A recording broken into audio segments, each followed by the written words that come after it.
Hey guys, welcome back to my channel. So तपाईहरुले यो भिडियोको title हेरिसक्नु भएको छ। आज चाहिँ म मेकअप रिभ्यु गर्न जान्दैछु सबभन्दा पहिला र त्यो चाहिँ हो रेभोल्युसन मेकअप रेभोल्युसन लन्डन को concealer define full coverage concealer and contour भन्छ यसलाई चाहिँ। अनि I am also trying revolution London luxury banana powder. So यो मैले 2-3 दिन भयो ट्राई गरिसकेको। मेनली यो चाहिँ मैले तपाईहरुलाई देखाउनको लागि हो किनभने यो प्रोडक्ट चाहिँ एकदमै राम्रो छ।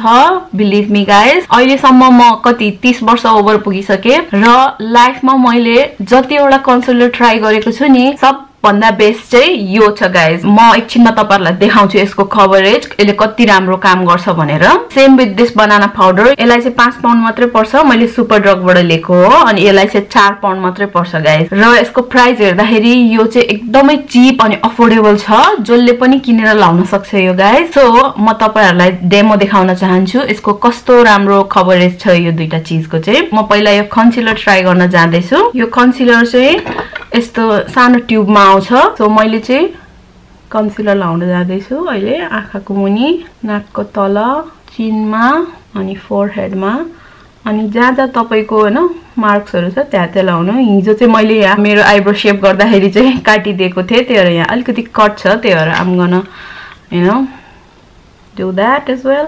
अब चाहिँ यसलाई हातले ब्लेन्ड गर्न जाँदैछु म किनभने यो एकदम इजी हुन्छ हातले ब्लेन्ड गर्न चाहिँ। यसको चाहिँ हैन टेक्सचर चाहिँ एकदमै ठिक्कको छ, थिक पनि छैन एकदम लाइट पनि छैन, बिचको छ। सो ल हेर्नुस् है, अब तपाईहरुले हेर्न सक्नुहुन्छ। म आँखाको गर्छु यसको कभरेज, यो आँखाको र यो आँखाको कभरेज हेर्नुस् ल। बाइ द वे मैले मेरो फुल मेकअप गरिसकेको छु कज यसरी चाहिँ अलि सजिलो हुन्छ। मैले बाँकी चाहिँ मेरो यो नोजमा लगाइरहेको छु। यसलाई चाहिँ यसरी स्लोली हातले ड्याब गरेर गरे भने चाहिँ सजिलैसँग ब्लेन्ड हुन्छ।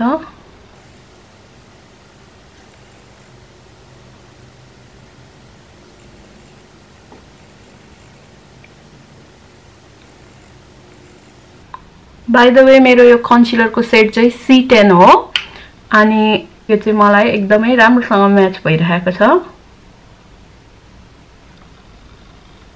ल हेर्नुस् त यो कन्सिलरको कभरेज कस्तो राम्रो छ। मेरो सबै डार्क सर्कलहरु चाहिँ भ्यानिश भइसक्यो गाइज। त्यही भएर मैले यो कन्सिलर चाहिँ मेरो लाइफको नै बेस्ट कन्सिलर भन्छु। टु बी अनेस्ट वर्ल्डको नै सबैभन्दा चिपेस्ट अनि बेस्ट कन्सिलर भन्छु। As you guys can see the coverage कस्तो राम्रोसँग यो मेरो सबै डार्क सर्कलहरु अनि प्याचेसहरु रेड मार्क्सहरु चाहिँ डिसअपियर भइसकेको छ। There you go guys, that's the concealer. Now I am gonna use this banana powder and bake my face specially under the आइज।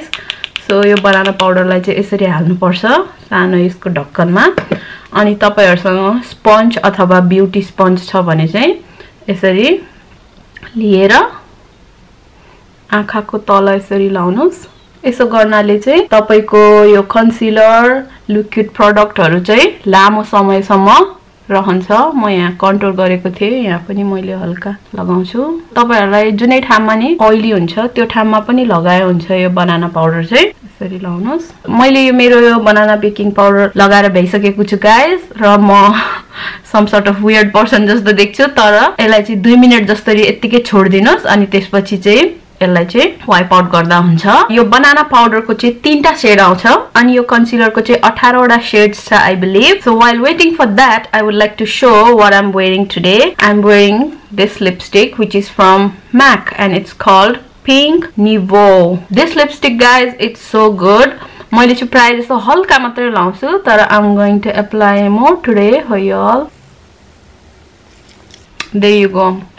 यसको पिंक चाहिँ एकदमै राम्रो पिंक छ, ब्लू टोन भएको पिंक छ and I really like it guys. यसले चाहिँ मेरो फेसलाई एकदमै राम्रो देखाउँछ जस्तो लाग्छ। त्यही भएर मैले यो एभ्री डे जस्तै युज गर्छु।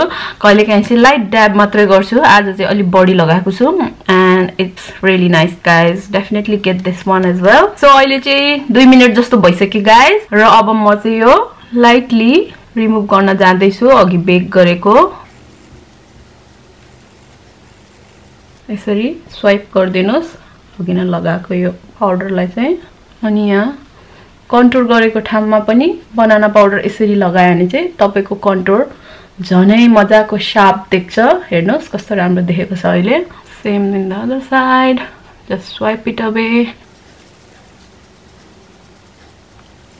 यो concealer को एकदम matte finish छ. Same with the powder guys. मेरो face मा चाहिँ मैले सबै गरिसके. As you guys can see, contouring अनि foundation, eye makeup, eyebrows सबै मैले पहिला नै गरिसकेको थिए. Just concealer मात्र हजुरहरुलाई देखाउनको लागि राखेको थिए. So now I'm gonna highlight cause you have to highlight guys. You want that glow. So यसरी highlight गर्नुस्. Nose मा चाहिँ मैले सधैं लगाउँछु guys. यो tip of the उसमा नि लाउनु. चिनमा पनि लाउनुस् अलिकति. ल हेर्नुस् त कस्तो राम्रो देखेको छ. तपाईहरुलाई यो रिभ्यु मन पर्यो भने प्लिज थम्स अप दिन नभुल्नु होला र यो कन्सिलर र बनाना बेकिङ पाउडर चाहिँ डेफिनेटली ट्राई गर्नु होला guys. Pretty sure that you guys won't be, disappointed because this stuff is really amazing guys. So that's it guys. Thank you so much for watching this review and I'm gonna go ahead and carry on with my vlog life guys. So let's carry on. Look at that glow. Whoa.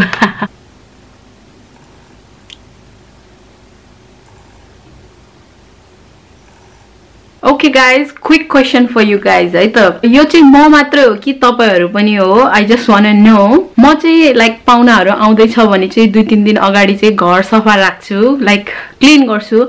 मैले clean गर्छु घरहरु, clean नगर्ने हैन.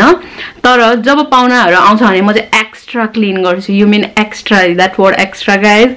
I just go everywhere and clean the nook, hidden bits, everything. I just clean everything. So यो question चाहिँ म तपाईहरुलाई सोध्न चाहन्छु. तपाईहरुले गर्छ गर्दैन? एज अ नेपाली मलाई चाहिँ थाहा छ सबै जना नेपालीहरुले चाहिँ गर्छ. म रङ पनि हुन सक्छु तर you guys do. Don't lie guys. Be honest. Comment below. So अहिले चाहिँ मेरो हाउस एकदमै सफा छ. Look at this guys. So nice and clean. By the way, that bedding is mine as well. Sometimes I put this on the floor and sit over here and do my editing and watch movies. You know guys, I love to chill around. You guys know that my nail polish is chipping a lot recently. This is the gel nail from Superdrug, which sucks to be honest. I can't decide which nail polish I want to apply today. I don't know guys. यो चाहिँ lavender color को, यो चाहिँ minty green color को, अनि यो चाहिँ coral color को. मैले अहिले pink color को लगाइरहेको छु. So this is going out. And between these two, I don't know which one I want, यो चाहिँ AC को nail polish हो by the way. So guys, I decided to go with the mint one. Look at this guys. Isn't it pretty? I love it. Love it. And this color is from SC and it's called 266 Naughty Nautica. That name though. Yeah guys, right now I'm just trying to reply some comments which you guys left in my recent video, Momo video. Thank you so much for liking my videos guys. Let's see कुकुले के comment गरेको छ. So first comment चाहिँ let's see, पहिला म सबैलाई thumbs up दिन चाहन्छु cause सबैले मलाई sweet comments हरु दिएको छ. So I'm going to reply these comments guys. And yeah, nice video. How much weight you have lost so far? Please update. अहिले चाहिँ मैले 3 kg घटाइसकेको छु guys. So thumbs up for me guys. I have been Thailand. It's good, but I recommend Bali, Indonesia. Really a beautiful place. Yeah, Bali also. I really like to go Bali as well guys. म definitely जान्छु. Thank you so much for the recommendation. अनि त्यसपछि चाहिँ अर्को एउटा सब्स्क्राइबरले पनि comment गर्नु भएको छ. बहिनी, love your videos so much. You are so cute, but I hope you kept some momos for Joy also. Yes दिदी, मैले राख्दिएको छु जयलाई पनि. नै राख्दिएको छु. हिजो मैले 10 वटा मात्रै खाएको छु. So I got you back for your Joy दिदी. Chupke chupke is my favorite too. Momos look so good. I know chupke chupke चाहिँ प्राय जसो सबैलाई मन पर्छ. And high five to you. अनि मेरो साथी सारिका तमुले चाहिँ thanks for the recipe Sunita, could you do pork momo recipe as well, soup for momo recipe please. मैले हिजो त्यो सोचेको थिएँ सारिका म गर्छु भनेर, so I will definitely upload that recipe very very soon. Thank you for the request. मेरो लेन्स चाहिँ एकदमै डर्टी भइरहेको छ गाइस। मैले मेरो व्लगिङ अनि कुकिङ भिडियोहरु पनि यसले नै फिल्म गर्छु, त्यही भएर हिजो मैले कुकिङ गर्दाखेरिको छिटाहरु चाहिँ यहाँ परेको छ and it's looking so blurry at the moment guys. Just a second. So much better now. Ani shout out to you all jole chai malai comment chhodidinu bhako cha, and thanks to everyone jole chai like gardinu bhako cha mero videos haru ani mero videos haru herdinu bhako cha. You guys are the best. You guys make my day, and I would like to say you guys are really really awesome and you guys deserve this kiss. Okay guys, I had some leftover keema from yesterday, so with this leftover I'm gonna make some curry for myself. So guys, मेरो keema curry चाहिँ ready भइसकेको छ। यो चाहिँ हिजोको leftovers हो। मैले यसमा हल्का बेसार हाले, नुन थपे अनि त्यसमा चाहिँ मैले chopped canned tomato हालेर यसलाई 5-10 मिनेट पाक्न दिए अनि this is the end result guys. It's just for myself, so मलाई यतिले ठिक्क हुन्छ। I'm gonna eat this with plain rice. So right now I'm watching M&S Hunger Hunt. I think this is the latest one. I have no idea, but I'm going to watch this one guys. If you don't watch this show, it's really fun guys. You must watch it, and if you have watched and you have gone to some of the places, do let me know. I want to know which restaurant is the best and I should go when I come back to Nepal. Okay guys, that's all for today, and today is my cardio workout day. So I'm gonna go ahead and start my cardio workout. I'm going to be so tired and out of breath after some time, but you guys have a fun day, enjoy, take care, and I love you all. Bye.